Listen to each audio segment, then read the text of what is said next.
그러면 서두가 길었는데 돌파구를 찾아야 돼요. 그 돌파구가 뭘까요? 저는 이런 악재들에 눌려서 좋은 호재 돌파구들이 지금 시선에서 가려져 있다고 봅니다. 뭐냐면 마이크 존슨 신임 미 하원 의장이 선출이 됐습니다. 제가 이거 지난 증권승부 때 이 부분이 저에게는 가장 중요한 부분이라고 했어요. 왜냐? 11월 17일이 임시 예산안 통과 만기일이에요. 근데 하원 의장이 없으면 또 통과가 안 되고 또 뭐 셧다운 들어가네 뭐 어쩌네 하면서 11월 달에 증시를 망가뜨렸을 거라고. 그죠? 근데 다행히도 마이크 존슨 신임 미 하원 의장이 선출이 됐는데 재밌는 건 트럼프와 매우 가까운 사람입니다. 네, 트럼프와 매우 가까운 사람이에요. 제가 요거만 알려드리고 어찌됐든 우리나라 사정은 아니지만 왜 이렇게 기쁜지 미 하원 의장이 선출이 됐다. 박수 한번 치고 가실게요.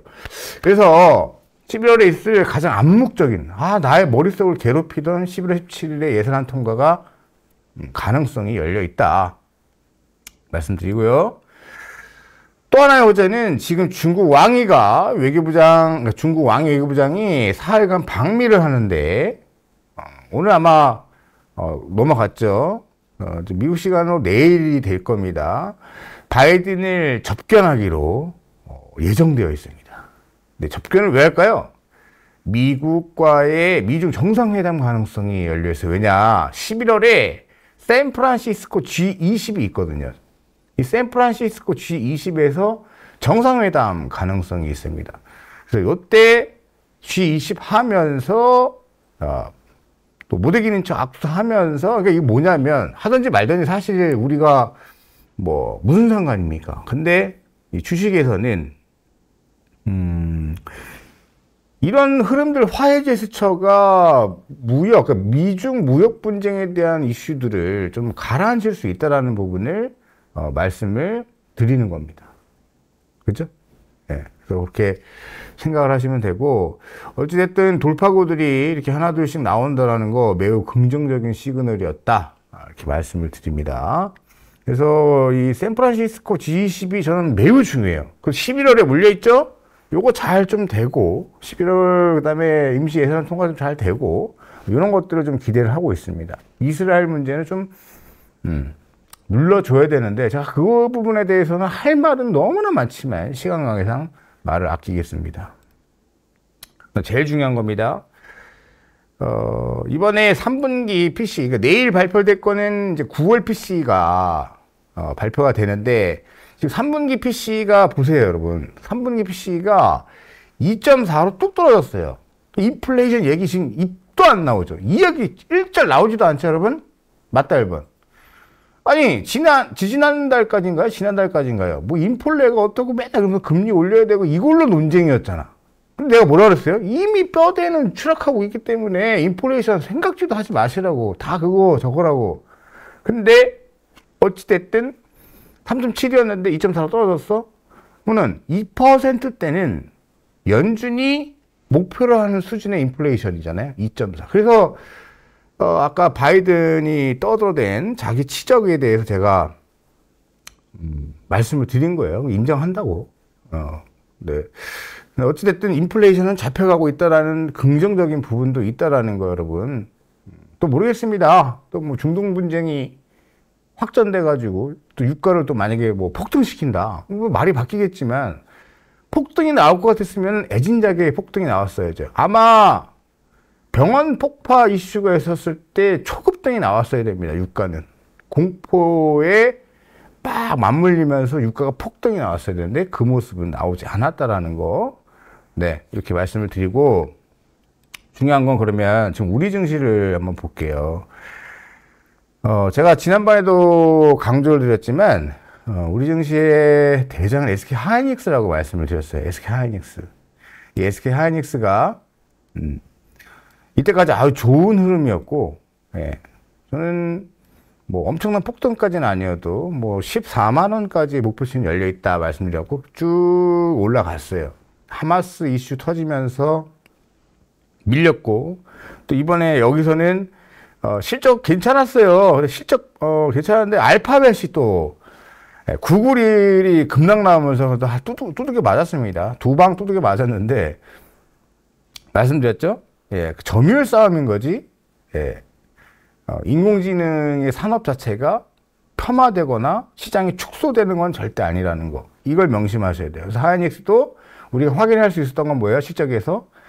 영업이 흑자 전환되는 우리는 바라지 않았죠. 영업이 손실이 줄어나가는 모습 하나와 HBM이 과연 성장하고 있는가?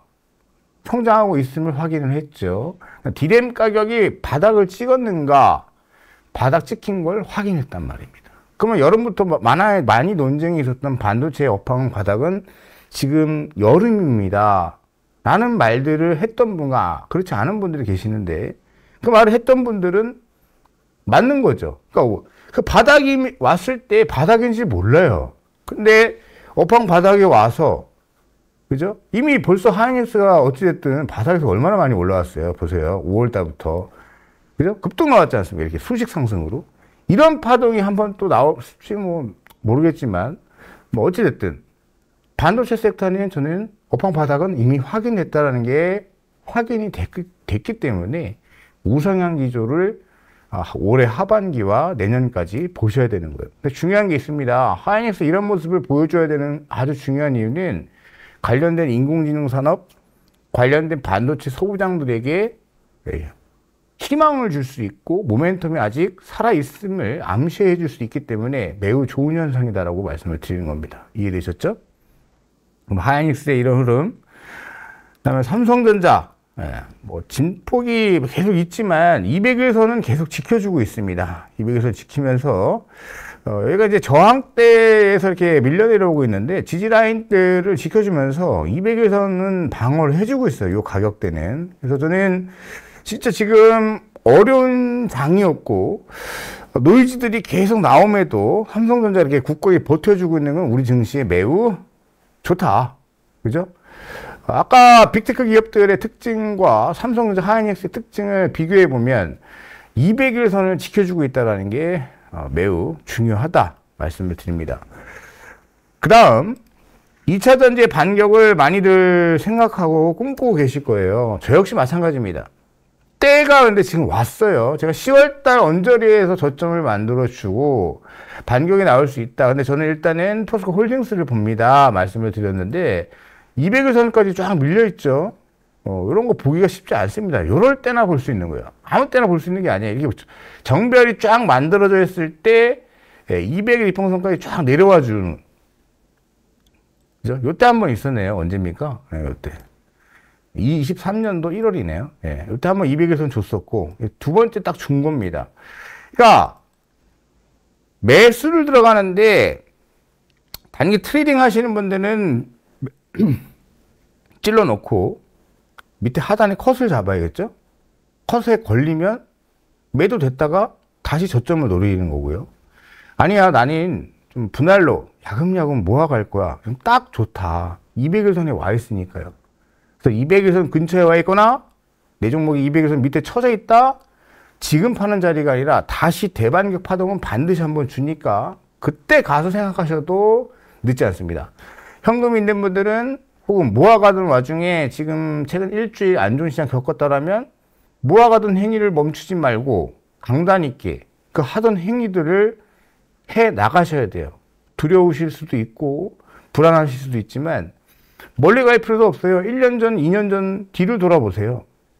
그 극한의 공포, 이거보다 더 심한 공포였을 때가 최적의 매수 기회였잖아요. 맞죠? 2차 전지의 붐이 어디서 나왔습니까, 여러분? 우크라이나 사태로 인해서 거기서부터 출발점이 만들어지면서 저점 만들어지면서 확 랠리가 나왔잖아요. 그죠?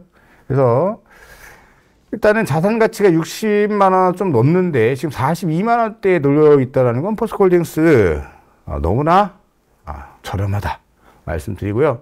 그 다음에 뭐 번외로 다른 2차 전지들은 저는 언급을 안 해 왔었고 또 저는 위에서 조금 조심하셔야 된다는 말들을 많이 들어왔었기 때문에 모르겠습니다. 11월 달 딱 들어왔는데 분위기가 너무 좋아져서 또 반격서의 서막이 나올 수 있는 자리들이 나오면 제가 또 언급을 드릴 텐데 우리가 지금 코앞에 있는 11월, 12월을 보지 말고 내년 1분기를 본다면 어떤 현상이 벌어질 수 있을까요? 지금 비단 2차 전지뿐만이 아니라 충분히 고점 대비 많이 밀려있는 종목군들은 11월부터 뭐가 진행될까요?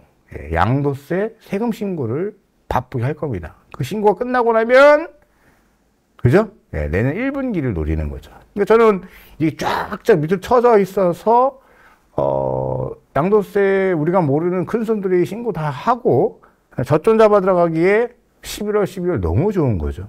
너무 좋은 거예요. 그래서 잡아놓고 내년 1분기를 노리는 파종을 해라. 지금 그런 시기다라고 말씀을 드리고 이것이 바로 제가 보는 돌파구고 왕위와 그죠? 미중 그 G20 때 시진핑의 어떤 화해 제스처 그리고 미 하원 의장 선출이 됐기 때문에 11월 예산안이 좀 통과되기를 기대감이 일단 있죠.